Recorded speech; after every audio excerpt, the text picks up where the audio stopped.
I'm Allison Van Hooser, and I'm on a sold-out mission to develop highly successful leaders at all levels. In the 15 years I've been working throughout the food, financial, retail industries, and politics, I have become deeply aware of the powerful effects of leadership. In each episode, you will get strategies and actions you can use immediately in order to change you, your team, and your business. The question is, will you choose to own it? Will you put your stake in the ground and decide to do something with what you've learned today? This is Stake, the Leadership Podcast. All right, everybody, thank you all for joining me today. We are switching things up on Stake, the Leadership Podcast. Today, we have a very special guest. His name is Eric Shepard. I'll introduce him in just a moment. Let me tell you why we're doing a guest today. So if you've been listening to Stake for a long time, you know that we talk about practical actions you can take to level up your leadership so that you can make a difference in your team's performance. Whenever I was in the workforce and not specifically working with leaders, I took a number of personality tests or other sort of tests that were supposed to help us build a better culture, build a stronger team. And throughout the organizations at all different levels, people had different feelings about them and people handled their results differently. And today we have an expert on assessments. Many of you may be using them in your business already, or maybe you're considering using them in the future. Eric is going to give you some really practical, insightful information today to help you decide if you want to use them, how to use them, when to use them, and more. So let me start off by introducing Eric. For 18 years, Eric was the CEO of Question Mark, where he grew the organization's platform into a multi-million-dollar operation, delivering tens of millions of assessments per year.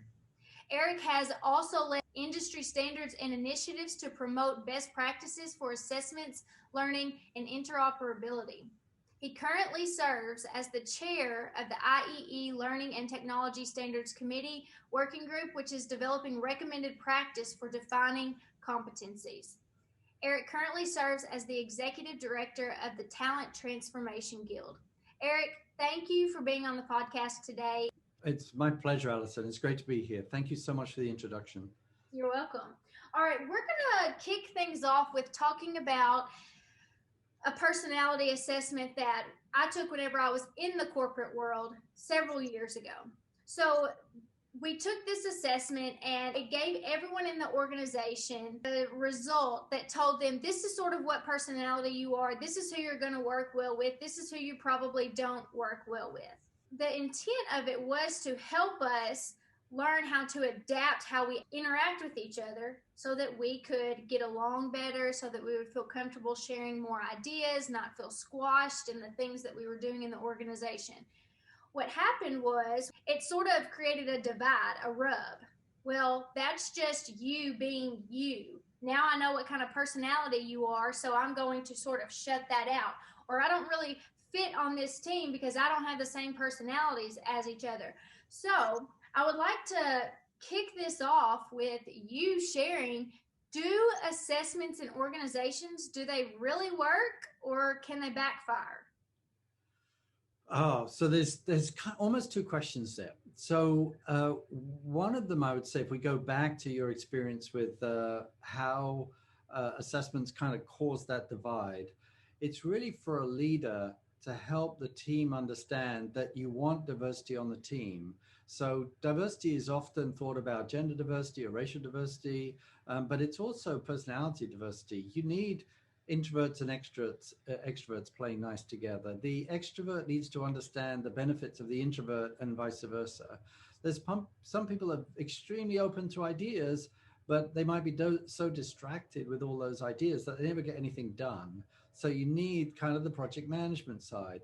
So part of the leader's responsibility is to construct a team that has a diversity of thought, diversity of personality, so that they work together well to achieve the goals. Now, are personality tests useful? I think they help us understand ourselves and they help us understand others. We realize that This isn't a complete mystery. It's like now I know why I behave the way I do, and maybe I could behave differently for the success of myself and my team. Sometimes we can get stuck in a rut that we have a success formula and we keep going to that success formula even when it's not successful. So when we discover what our true traits are, we can kind of adjust them. We can learn, and we can learn what they would call emotional intelligence. Yes. So the more we learn about ourselves, more we learn about others, the more we learn how to communicate, the kind of happier and more enjoyable life we're going to end up with. I totally agree. Let's talk a little bit about emotional intelligence for a second, because that is so important, because you can find out what your personality is, what the personality is for the people on your team. But if they haven't developed that skill of emotional intelligence, then the assessment may not be effective for your organization. I would like to know what your thoughts are on assessing emotional intelligence and then increasing emotional intelligence. Again, you're giving me multiple questions here, and there's so many things I want to respond to. So, one thing is around personality. So, your core personality traits are normally modified slowly over time or through a life event.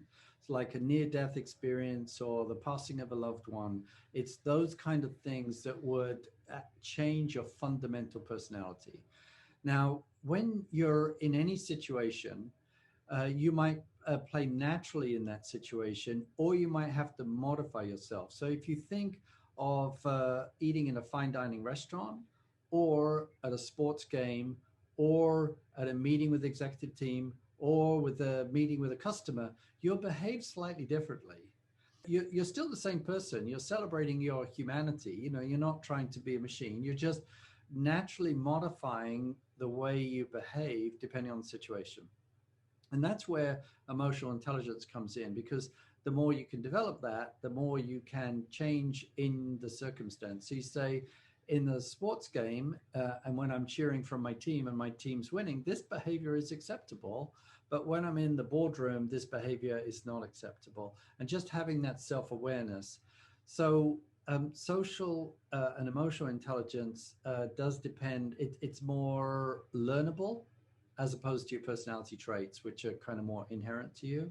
So the more you can layer that understanding. Now, we naturally learn social and emotional intelligence through our childhood. In fact, most of our traits are developed by the age of 10. We continue to learn in our teenage years through school experiences, dating experiences. We learn kind of how we get rejected, and that has an effect on our future. But when we get into workplace, and especially into leadership, we need to pay attention to this. We need to learn as much as we can. Now, turning to the issue of how you answer a test. Now, there are ways to cheat personality tests. However, it's completely pointless to do it, because you'll either end up with a job you're unhappy in, or you're going to get a report that is intended to help you that isn't going to help you. So to actually be in yourself, and as you take the test, you'll get the most natural response. The science and the mathematics behind these personality tests have advanced tremendously in the last 5 or 10 years. They've been good for 20 or 30 years, but just the science, and what the science has helped us do is reduce the number of questions. So personality tests used to be an hour long. Now they can be 15 minutes long, can be much shorter, deriving the same kind of information, and thereby the same diagnostics and prescriptions. Very much an educational tool. And if you're lucky enough to have a mentor that can kind of that's trained in that assessment instrument, you can certainly develop this emotional intelligence. You just said if you have a trained mentor, that could be helpful to help you through the assessment process. Can you talk about that a little bit? Like, who is the best person, or how should they be trained to deliver these assessments and help people work through them? Yeah. So the risk is when you read a personality assessment, you think you're broken, and or you think you're perfect. Either way, but none of us are perfect. None of us are broken. It's just who we are. And so there's having a coach who is kind of trained in coaching. So that person has got to help you understand you're not perfect and you're not broken. There's this way, this is the way you have found to play with the world. And now some of these things might not actually be working for you. Just recognize that. Now, we've been talking about personality assessments and emotional intelligence. There's other kind of assessments out there as well. Another one is a strength finder. So, a long time ago, we used to think that we should fill in the valleys and the strengths will look after themselves. If we could just turn our weaknesses into strengths, we'd just be perfect. But through science and observations, we've learned that actually building on your strengths and recognizing your weaknesses is a much more satisfying and holistic way to go, because then you can say, well, I'm weak in that. I'm not particularly good in being detail oriented. All right, that means I need to partner and team with someone who's detail oriented. Or I'm really good at project management, but I'm not good at coming up with innovative ideas. Great. Let me partner with someone with innovative ideas. So these strengths kind of assessments will often prioritize your top 5, your top 10 strengths, and give you descriptions of all of your strengths. So then you can, you know better how to play. Sometimes you have to leverage off a weakness. It's a bit painful. So, if you're not good at being detail oriented, like, okay, I'm not good at it, but I'll have to do it in this circumstance because I haven't got a team member to help me. Absolutely. So, for the leaders who are listening to this, if you're leading a team, we talk a lot about in our training putting the right people in the right place and that creating better productivity, better teamwork, all of that. If you were listening to what Eric said, he said that you can use assessments to help you make sure you're doing that correctly. I think a lot of times in an organization, we hire people in for one job and then they get promoted based on a lot of different factors. But you could end up in a place, you could have people who have ended up in a place that doesn't necessarily play to their strengths. And so now may be a great time. We talk about putting your stake in the ground and doing something with what you've learned today on this podcast. Finding a strengths based assessment, making sure you are trained in a way that will help you execute that assessment in your organization the best way, and doing that with your people, making sure you've got the right people in the right place may be a great action for you to take today. Eric, is that where you would say people should start if they haven't used assessments, or maybe they have and they just are thinking maybe we should do something in 2021? What kind of assessment would you say they should start with? Well, of course, it would depend on the challenge that they're taking on, but I think you summed it up very well. I think getting a team to take personality kinds of assessments and to do some research on that, I'm sure your organizations and other organizations would be happy to advise them on that. So personality kind of assessments, social emotional intelligence, and strength finders is a good combination. Now, if we think about the way work was 30 years ago, there was a lot of repetitive, you're too young to remember, but there was a lot of repetitive tasks. So whether it was assembly on a production line or it was moving paper from one side of the desk to the other. Now, we went through a period of computerization where we type stuff into databases and we can pull reports out and search for things easily. Now we're going into an era of artificial intelligence that is going to do a lot of these repetitive tasks. If there's a pattern to the task, eventually a computer's going to do it. So that means we as individuals have to be much more cooperative, collaborative, creative. That's what humans are going to bring to the world of work. Machines are going to look after those repetitive tasks. To develop those skills internally, a lot of it is around 21st century skills that I've been mentioning, being creative, creating environments where people have psychological safety and incentives to be able to do their work and enjoy their work. That's becoming much more important than it was 1 or 2 decades ago. I think you're exactly right. Do you want to talk about your work at the Talent Transformation Guild? I'd be happy to. So We formed the guild after writing a book. So, as you'd mentioned before us, and I'd been running an assessment company for a long time, and it felt a bit like Groundhog Day. I really wanted to kind of enhance my own learning and understanding. So I stepped away, still communicated with friends to understand how mindset and skill set supported outcomes, business outcomes, and success. Came up with this thing called the talent transformation pyramid. People said that's great, but we need more depth to it. So I wrote a book to explain it, to explain how technology is changing business models, how it's changing the requirements of talent. And in the book, speak about the assessing individuals, assessing teams, assessing organizations. After I published the book, there was still people asking me questions. And during the writing of the book, we produced a lot of what I call digital debris. It was kind of really useful stuff, but it just didn't naturally fit into the book.